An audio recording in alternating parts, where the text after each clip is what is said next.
Hello and welcome back. Now today I'd like to talk to you about a very fundamental concept that a lot of people take for granted that everybody understands, but really there are millions of people in the world that don't quite grasp this foundational concept of how the universe operates. It's sort of linked to the law of attraction, but I'm not talking here about money and abundance and everything, although that's a branch of what I want to talk to you about today.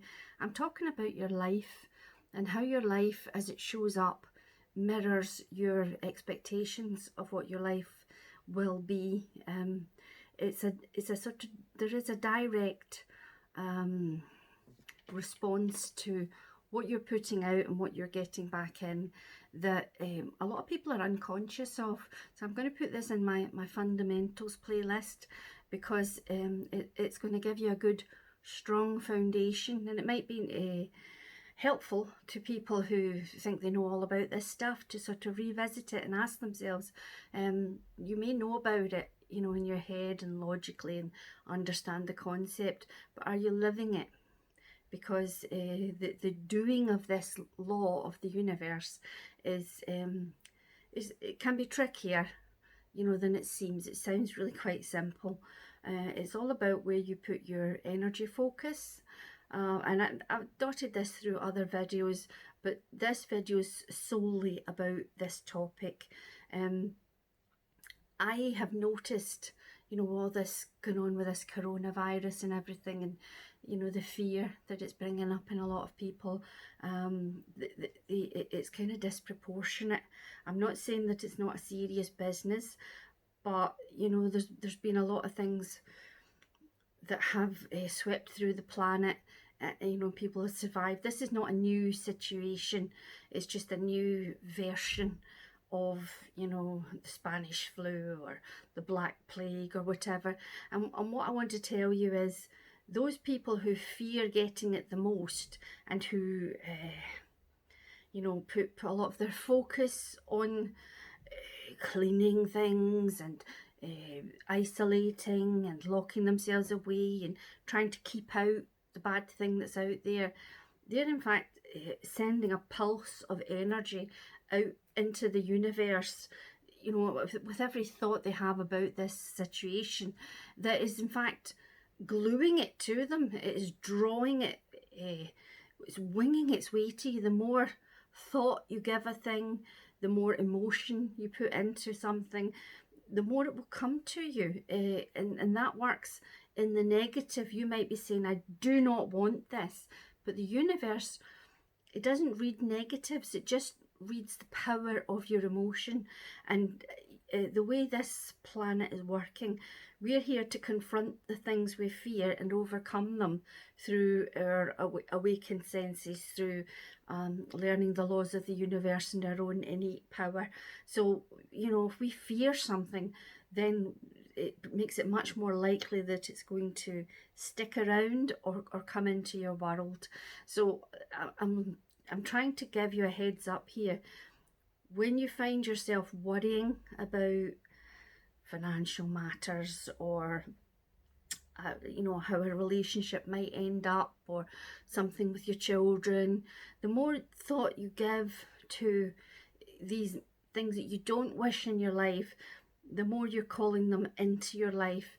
I think I do walk the talk now. I try very hard to walk the talk. Sometimes little thoughts sneak in and you give them room, house space for 5 minutes, and then you catch yourself and you say, gosh, what am I doing?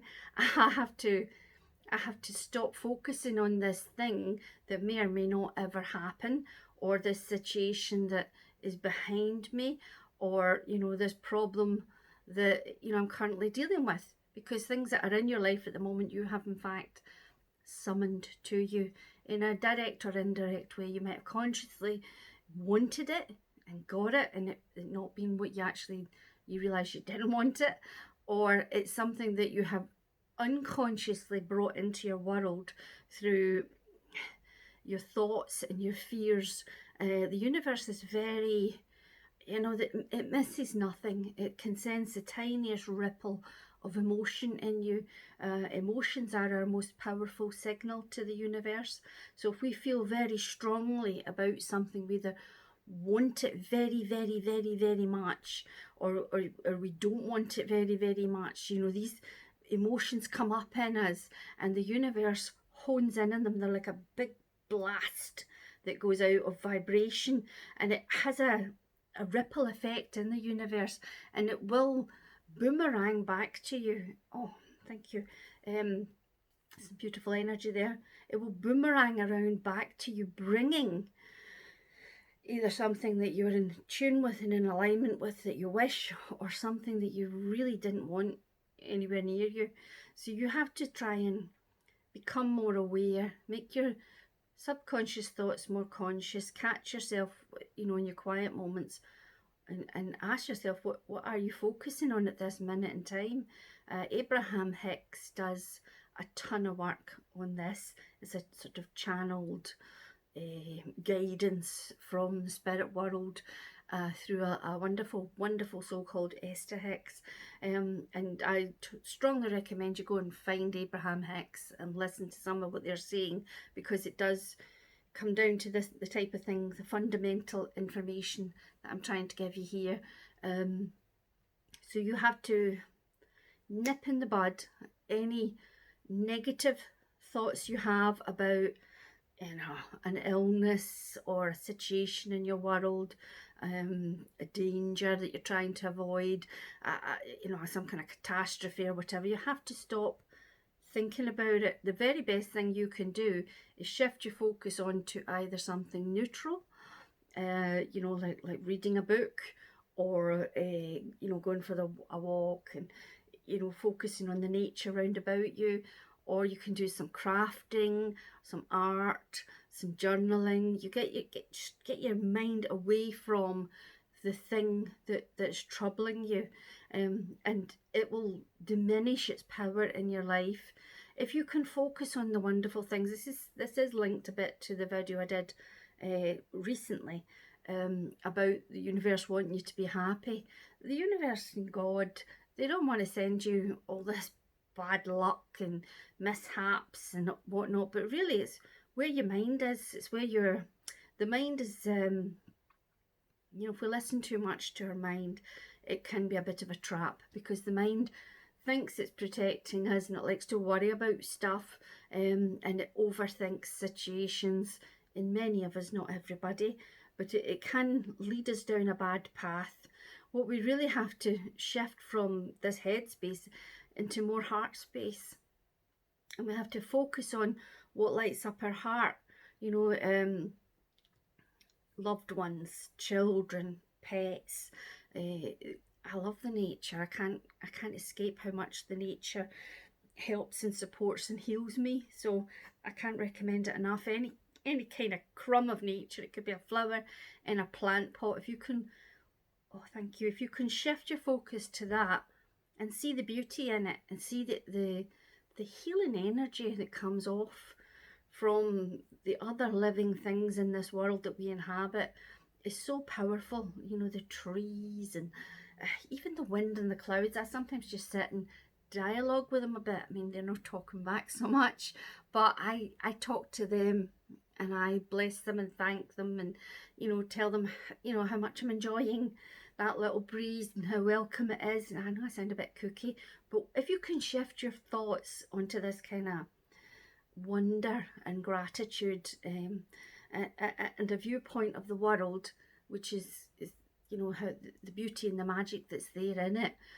and you can shift your thoughts away from how you're going to pay the rent, or what you're going to eat for dinner, you know, you know, you're trying to avoid what you're going to feed your children, how you're going to pay your rent, how you're going to face another day in that job you hate, what to do with the neighbours that are making your life a total misery, or some teenagers in the street. There's so much awfulness in the world, vibrating very low. These people who are very unawake and trapped in their own little miseries, because I can guarantee you that anybody that's bringing grief into your world is not a happy person. And if you can shift your focus to becoming a happy person yourself, then you don't resonate in the same space as them. You know, you lift yourself out of that vibration, and you find that problems will fall away, they will shrink, they will fall away, or you will see them differently. I try and do that. I have a very annoying uh, dog that barks next door to me. It can bark for hours. It just goes on and on and on. It's a deaf man that lives with it, and he turns his hearing aid off, and he's a poorly old man and a nice chap, but he's probably unaware of just how awful he's making the living conditions for all of his neighbours. And because a dog bark carries a long distance. And when this dog's intruding, I'm sitting in my garden, I'm trying to breathe, and I don't really meditate. I just sort of try and uplift my energy, and I have this dog, barking away. It's really very hard to hold that focus, and not get angry and not get pulled into the more negative emotions. And I catch myself. It's one of the things that I'm working on at the moment, really getting annoyed with the dog, and I have to sort of try and change the dialogue around, oh, that poor dog is barking, and it's not been taken care of properly, and it's just an animal, it doesn't know it's doing this. And I try and soften my viewpoint about the dog, and frequently the problem goes away. Somebody opens the door and lets the dog back in, or they take the dog out for a walk or whatever it is. But this is the type of thing where you can easily wallow in a situation. I mean, really dive into it. I've done it myself in the past, where you just chew it over and live and breathe moments over and over again. And what we don't know, and it's a very innocent mistake to make, is the more we do that, the more we cement that situation into our world. I'm very worried about a lot of people at the moment, with it. Let's go back to this coronavirus. When I think about the coronavirus, I don't feel in any danger from it. I actually think I had it way at the start of the year, at the tail end of last year. I'm convinced that I had the coronavirus because I was very, very ill at the time, and it dragged on and it wiped me out energetically for months. I have a secret thought that keeps coming to me, that a lot of light workers were sort of given the coronavirus or an inoculation to it by the universe ahead of it actually hitting as a big pandemic. I know that may sound wacky, but I noticed that at the time that I was ill, many of my mentors and people that I follow were clearly ill with the same thing. And they were all saying the same sort of things about the exhaustion and the strange symptoms that we're having, and they were struggling to record videos for people. And I was going through it too, and nobody knew anything about coronavirus at that time. And I do think that we were sort of given it, a lot of people were given it early, and it's out of the way. We're in no danger when it's all flooding the streets. I don't feel in any danger at all from coronavirus. I feel I am immune to it. And if by any remote chance I did catch coronavirus, I don't feel that it would harm me. I think I'd be one of those asymptomatic people. That's my absolute belief. It's not me telling myself this. I believe it. But I know people who are in lockdown, even after lockdown's been lifted, and people who are shutting themselves away from the world through sheer terror of catching and dying from this virus. Now, what I want to say is, the people that are doing that are in fact they're increasing their chances of catching it by letting it overwhelm them, by letting it exclude the rest of their life. They're not living their lives, they're just holed up in fear. They're living half lives, like prisoners in their own homes, fearing this thing. Now, I am in no way advocating stupidity and going out in the world and acting as if a virus does not exist, and that you can live life the way you fully did in the past. I don't advocate that. You have to respect society and how this is impacting other people and what's going on. You have to obey the law of whichever place you're living in. You have to obey your own natural guidance. So what you think is, considerate and correct in different situations. I do, avoid people to the degree it says, but I'm not going to be a prisoner to it. And I don't actually think that it's as bad in this country from the UK as it was, say, back in March. I think the threat of it has diminished. I think it's being controlled in a big way, and I dismiss it from my mind, and I'm attempting to live my life normally. Maybe by the time you're listening to this video way down the line, coronavirus isn't even a thing anymore. It's just something that happened, a big scare that happened, down the line, and not anything that you worry about in this day and age. But there will be something going on that some people are being made redundant. I bet I get made redundant. Oh no, what if I get made redundant? Then you go down a big path of what's going to happen if I get made redundant, and you take it, you visualize it in your head. You're laying that path brick by brick with your own thoughts. But the thing is, if you can understand that this is how the universe works and you can take it back into your own control, then you can lay a path to a better future for yourself. You can shift. These are the tricks. You shift your focus off a negative thing every time you catch yourself doing it. You can descale it by talking about you can take the heat out of your feelings about it, because your emotions are very powerful. Like I say, they blast out an energy that attracts the thing to you. So you don't want powerful emotions about bad things. So you have to walk yourself down that emotional trail and say, well, really, what are the chances of me being made redundant because I'm really key to that workforce, or I've been there 10 years, or you start to take the heat out of the thing that's worrying you. And then you can say things like, even, okay, if it happened, what would I do? And you walk down that path. What would you do? Could you start up a self-employed thing? Could you get a loan and do this thing? It would be an ideal time to go off and do this thing that you put off for years.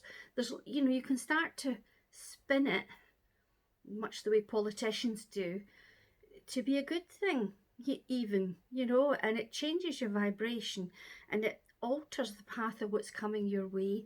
I wanted to just remind people, because a lot of people do understand this.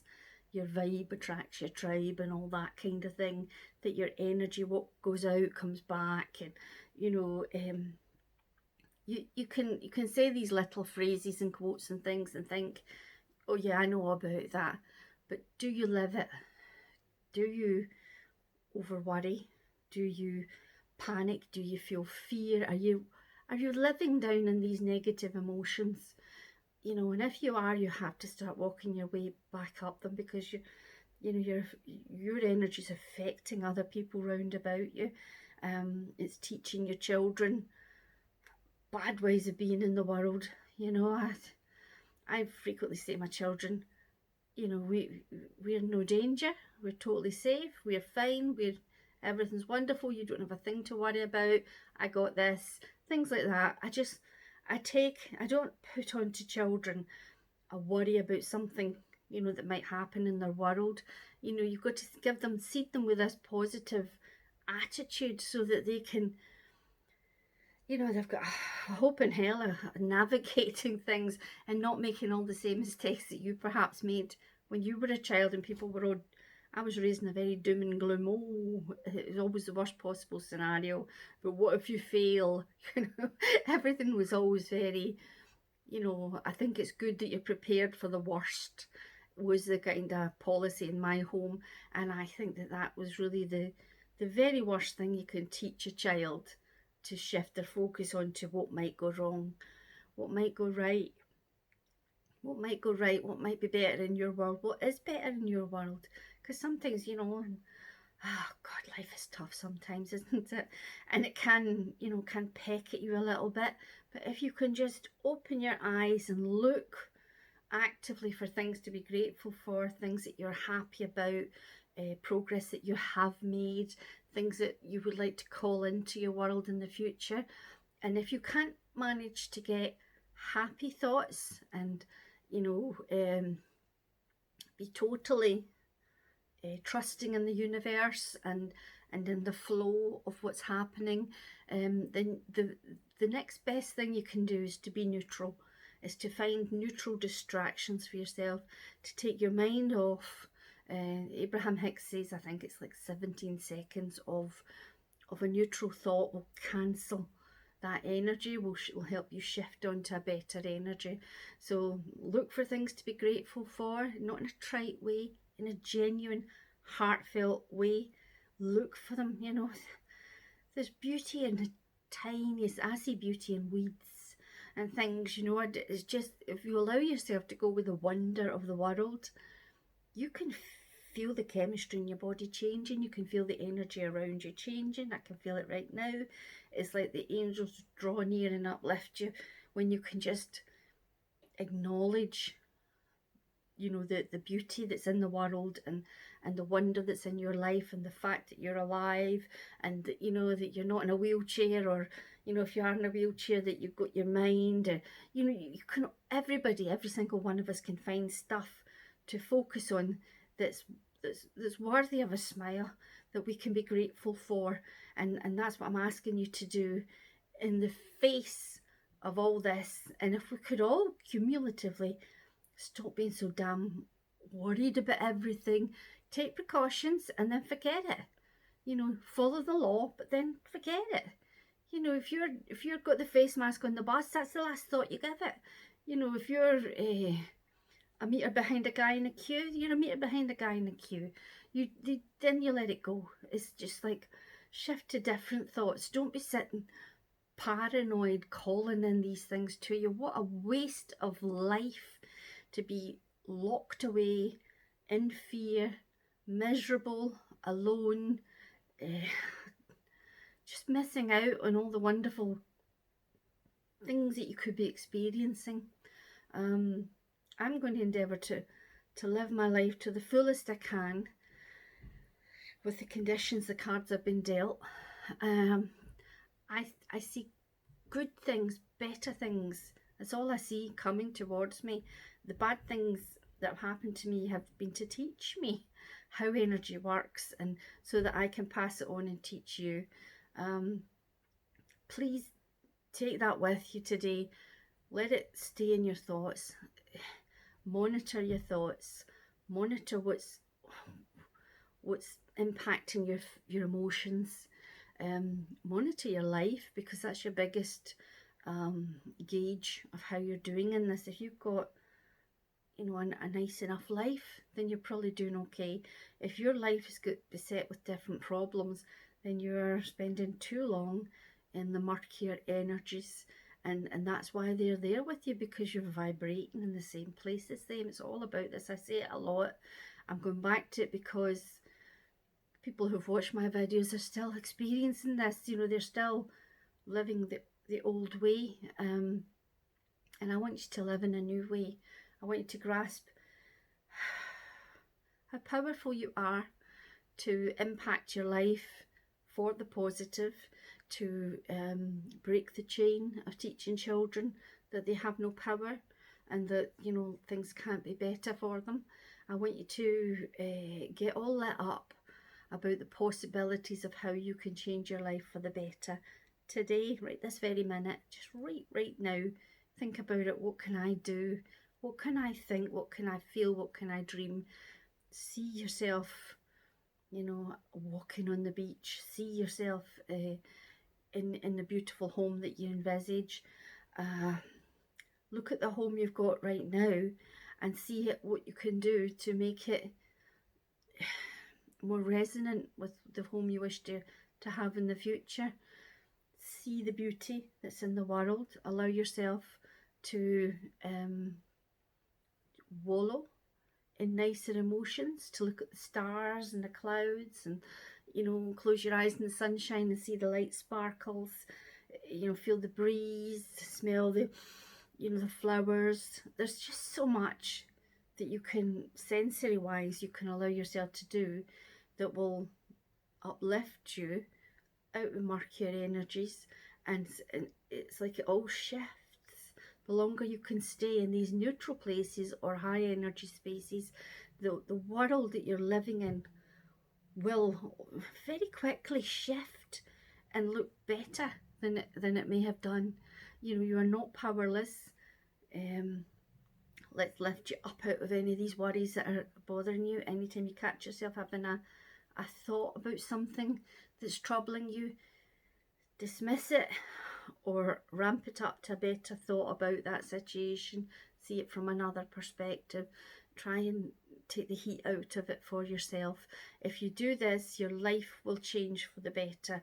And it should be not something you do for a week or a month. It should be how you live your life, where you're catching yourself from dwelling on bad things, and you're actively pursuing the wonder and the beauty and the magic and the possibilities of how good your life is and how good it could become, and how wonderful, the wonderful things that are there already, and how far you've come, and all of that. Just glory in it, and wallow in that good stuff.